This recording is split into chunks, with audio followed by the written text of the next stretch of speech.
Good morning, everyone, and welcome back to She's What's Up. So, last Saturday, we were having a talk show with our guests, Nico Laura and Gwen Stephanie, regarding on the topic about healthy lifestyle. It was indeed an interesting topic to talk about, but beyond my expectation, our audience enjoyed the talk show and demand for more interesting topic. And voila, here it is. So today, I am going to make a review on an article entitled You Need to Cover Your Tattoos, Reconsidering Standards of Professional Appearance in Social Work.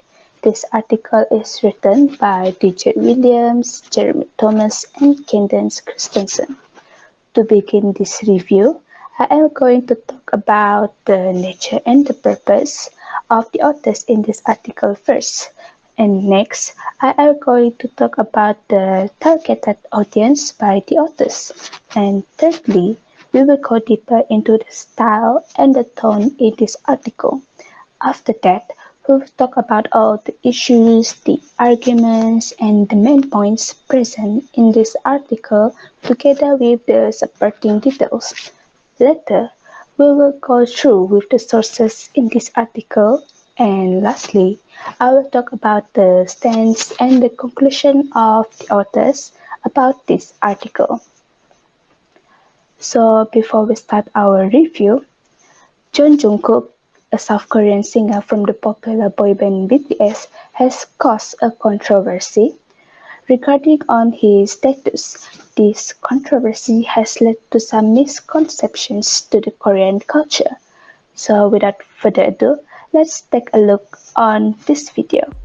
Last 19th, one of the most famous chefs in Korea, Juwen, appeared on the Run BTS episode.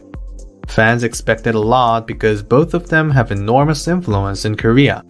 Baek, who was watching the members cook awkwardly, said, "You guys are not good at cooking but are all full of energy," and made everyone laugh. In response, RM continued the warm atmosphere by saying, "You understood us in 10 minutes. However, there was unexpected controversy among fans watching the show. It was because of Jungkook's new tattoo. When he rolled up his sleeves to cook, a fancy tattoo that fans had never seen before was revealed. Many fans responded that it was artistic and cool, but some armies were very embarrassed. Some suggested that he should remove it quickly. What kind of controversy was exchanged among Korean armies that day? Let's check it out today.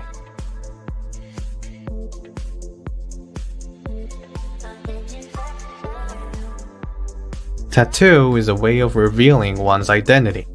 Just like painting on a canvas, you can carve your own patterns and letters on your body and become a part of art. Not long ago in Korea, tattoos were not well recognized because they were considered as reminiscent of gangsters. Due to the conservative culture, people usually couldn't get tattoos on arms and legs. Of course, it was common for the agency to oppose a singer's inscription on his or her body. But now artists enjoy tattooing freely regardless of male or female idols. Jungkook also made headlines last summer when he appeared at the airport with a tattoo on his hand for the first time. I remember the cute letters that expressed love for ARMY and the members. But it seems like Jungkook wanted to express himself more boldly now. In the recent video, Jungkook's left arm was all covered with pictures. It's not yet known whether it's an erasable henna or a permanent tattoo on his body. K-armies were pretty much surprised by Jungkook's bold challenge and said, "I've never seen such a big design before. Jungkook must have fallen in love with tattoos now. It's so artistic. I want to have pictures like that on my body." Many Korean armies responded positively, but some fans were not happy. "It's a little too much right now. I want him to stop here. It may look pretty now, but he may regret it later." Because those tattoos can be irreversible once it was engraved on the body, they asked Jungkook to make a more careful decision. There was another part that became more controversial. A human eye pattern was found in Jungkook's tattoo. It was pointed out that it could be a big problem later on because it reminds of a conspiracy theory. There are many other pretty designs, but some fans argued that they couldn't understand why Jungkook chose this specific shape. Actually, their worries weren't exaggerated. As BTS gained worldwide popularity, more and more people took issue with the members' trivial words and actions. If you make a small mistake, the broadcasting station sends out provocative headlines, and there are dozens of malicious comments in the articles. This is because as BTS became a superstar, more and more people are jealous of their popularity. In this situation, the fans try to protect the members. To not feed those crazy haters, fans try to block them in advance. ARMYs never want BTS to be hurt by malicious comments and articles. There was a small noise right after the broadcast, but there are many fans who say that Jungkook's bold transformation is cool. He's always trying to show his new look. Jungkook, the youngest member of BTS, seems to be living the way he wants, without being tied to the gaze of others. There you go, John Jungkook from BTS. And the video is quite related to the article that I'm going to talk about later on. So, firstly, we will talk about the nature and the purpose of this article. Before we start, I would like to state the definition of nature and purpose. The nature of an article is used to identify whether the article covers a lot of topics but does not describe them in detail, or whether the article is focused on several topics but describes them in more details. In this article, it focuses more about body modifications, which are tattoos and body piercings. This article is also touched on the arguments about whether the body modification is accepted in the ethics of social work or vice versa. So basically, the nature of this article only focuses on few topics, which are body modification and the arguments of the social work, appearance, and later on, it discusses more about it. Moving on to the purpose, the definition of purpose is the reason an author writes about a topic. Basically, an author writes to share a main idea about a topic, and the main ideas are directly related to the author's purpose. One of the three following purposes will drive a main idea, which are to inform, to entertain, or to persuade. The authors write this article to persuade the audience, or in other words, to convince the audience to agree with the author's point of view on a subject. They might give facts, but their main goal is to argue or to prove a point to the readers. In this article, the authors write this article to persuade the audience that body modification may not impact the professionalism in social work. Moving on to our next point, which is the targeted audience. A target audience is the person or group of people a piece of writing is intended to reach. In other words, it is important for a writer to know who will be reading his or her writing. This audience is the person or group of people the writer is aiming for or trying to reach. When a writer knows the targeted audience, he or she will shape both the purpose and the tone of her writing to match the audience's needs and sometimes their expectations. In this article, the targeted audience are the social workers, such as professional workers, employees, or government servants, as well as their employers. The article is to discuss about people's acceptance towards body modifications in social work settings. Before we dig deeper into the issues in this article, I want to talk about the style and the tone that are present in this article. There are various of styles that can be used by the authors in their writing. In writing, styles is a significant aspect in writing as different Types of writing styles differ from their intended purpose to their structure to the level of emotional appeal for which they call. By understanding how each of these categories contributes to each type of writing, it will help the authors to express themselves more proficiently. In styles, consistency is vital, where the authors must present the information that they want to convey to the audience in a manner appropriate way. There are five most common styles of writing, which are narrative writing, analytical writing, expository writing, persuasive writing, and lastly, argumentative writing. In this article, the authors write their writing using persuasive style. Persuasive writing is a form of nonfiction writing that encourages careful word choice, the development of logical arguments, and a cohesive summary. There are two main components of persuasive writing, which are logic and emotional appeal. Logic comes first in persuasive writing. In order to have any chance of convincing people, students have to develop a sound premise. That means choosing a topic and backing it up with a good logic. Next, it's time to work in sympathy. Persuading people relies heavily on reaching them emotionally. Not only must your point make sense, but you need to make them feel what you're saying in their hearts as well as their minds. Tone, on the other hand, usually refers to how a writer uses certain words in a specific way to convey non-verbal observations about specific subjects. Not only does tone help to deliver facts, but it delivers them with an attitude, with emotion, and with a personal perspective. Tone is sometimes used interchangeably with the voice of the author. They are very different.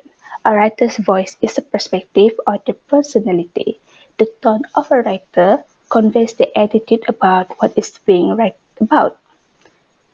If tone is combined with voice, then this will create a specific writing style that can be attributed to the writer.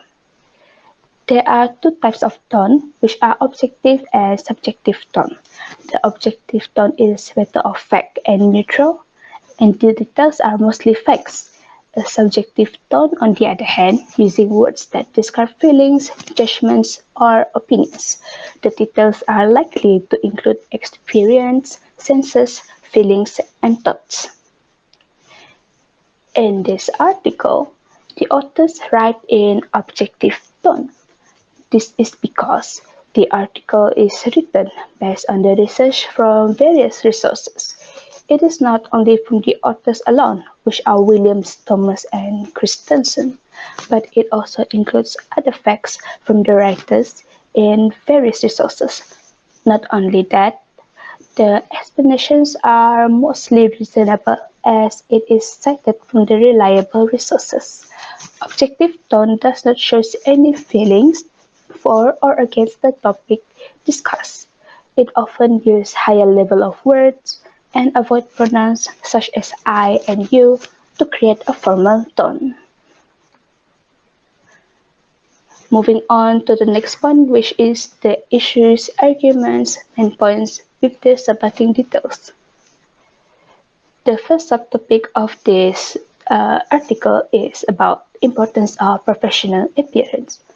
The main point of this issue is that the issues of professional appearance may be classified under the private conduct heading of the ethical responsibilities as professionals.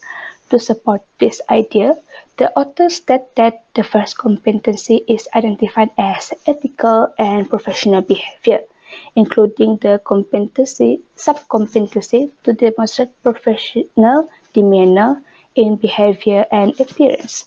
Thus, it is also supported by the statement that professional appearance remains an important issue in social work practice.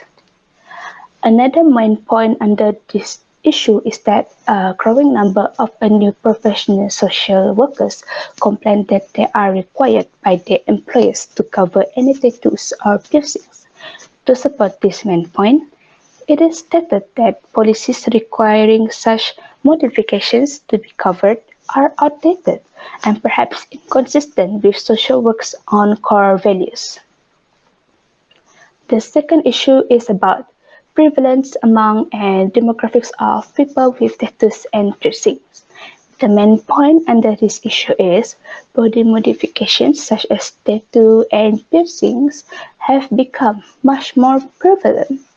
To support this idea, a recent internet survey, Harris Interactive, found that 21% of American adults have tattoos and 11% of them have piercings not located in the ear. Not only that, tattoos are slightly more common among men, whereas for piercings, it is more prevalent among women. Next issue is about motivation. Why do people get modifications? The main point of this issue is there are more diverse motivations for why people get tattoos and piercings. To support this idea, body modifications are made as they are personally meaningful to people who choose to obtain modifications, and thus empowering from a social work perspective. Another supporting details is that the authors also include some motivations that cause people to do such modifications, such as one of the modifications that they include is beauty and art, sexual desire, and then their addiction towards the modifications and many more. The fourth issue is about prejudice and discrimination toward people with tattoos and piercings. The main idea of this issue is that although the prevalence of tattoos and body piercings has increased rapidly and people have diverse motivations for receiving such modifications, these practices are often negatively viewed by others and can lead to stigma and prejudice. To support this, it is stated that such stigma and prejudice lead to workplace discriminatory effects, specifically related to potential employment and workplace policies, practices, and promotions. Last issue on this article is about will social work lead or follow?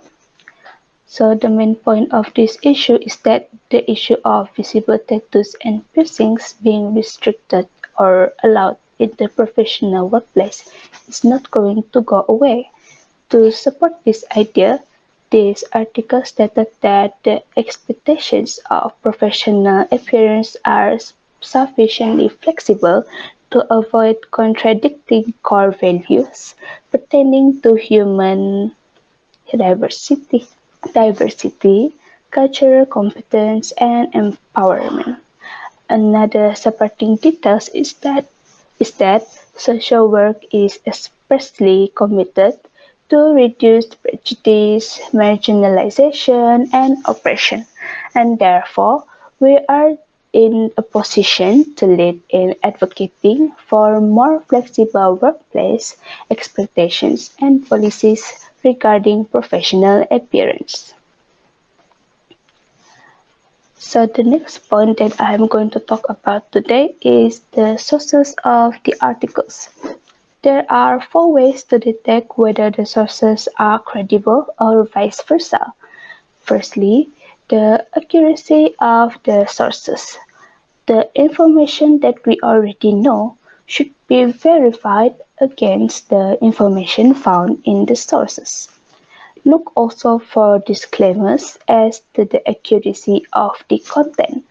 We also have to double check if the information in the sources are trustworthy or not. Secondly, the aspect of authority. We have to make sure the source is written by a trustworthy author and or institution. Then make sure the author has the proper credentials on the subject matter. Also, we have to determine if the source is biased or not. Thirdly, the currency. Depending on the topic we discuss or we want to write, our currency needs will vary. Last but not least, the coverage. We will have to examine the content of the source and how it fits our information needs. Next, identify its relevancy to the topic and whether or not it addresses the subject matter. Also, make sure it provides enough information if we are looking for a source that discusses the matter in depth. Additionally, determine if the site provides all the data that we need. In this article, the sources are compliant to the aspect of accuracy and authority. This is because the information are trustworthy enough to be cited in this article as a weapon to persuade the audience.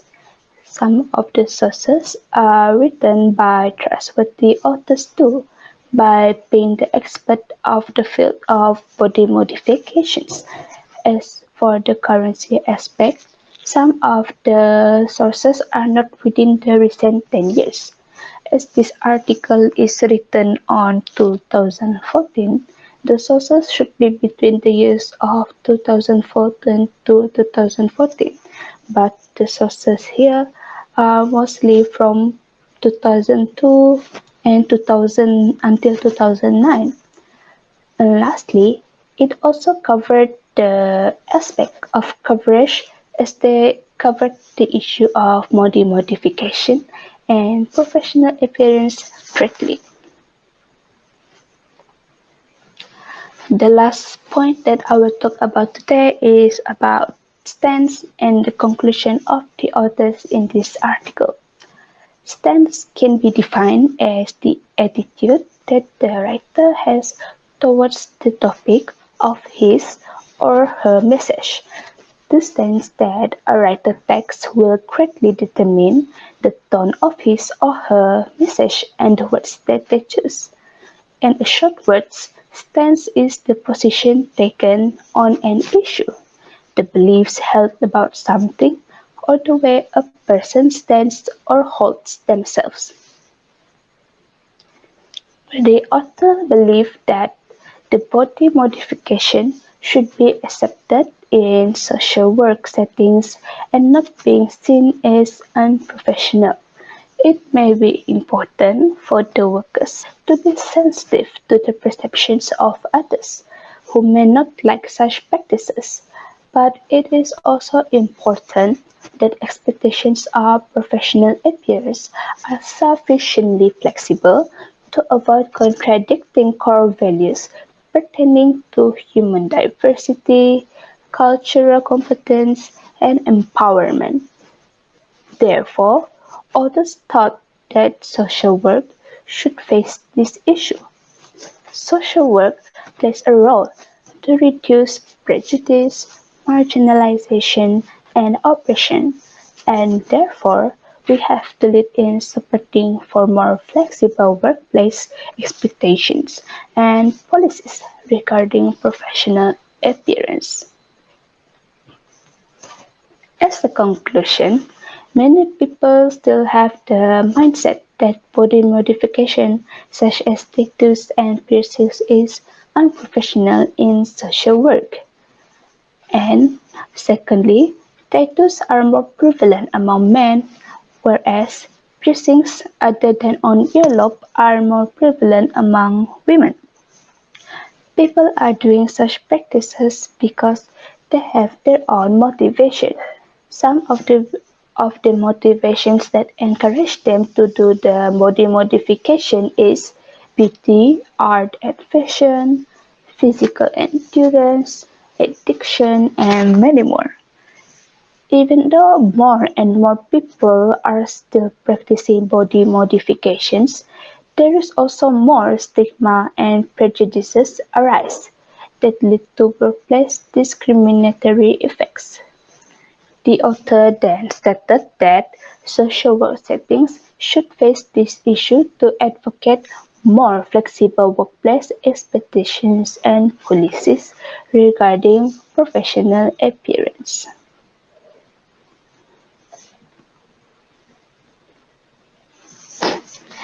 That is all for the review today, and thank you for your attention. And we will promise to bring another interesting topic to She's What's Up next Saturday. And thank you, and see you again next week. Bye.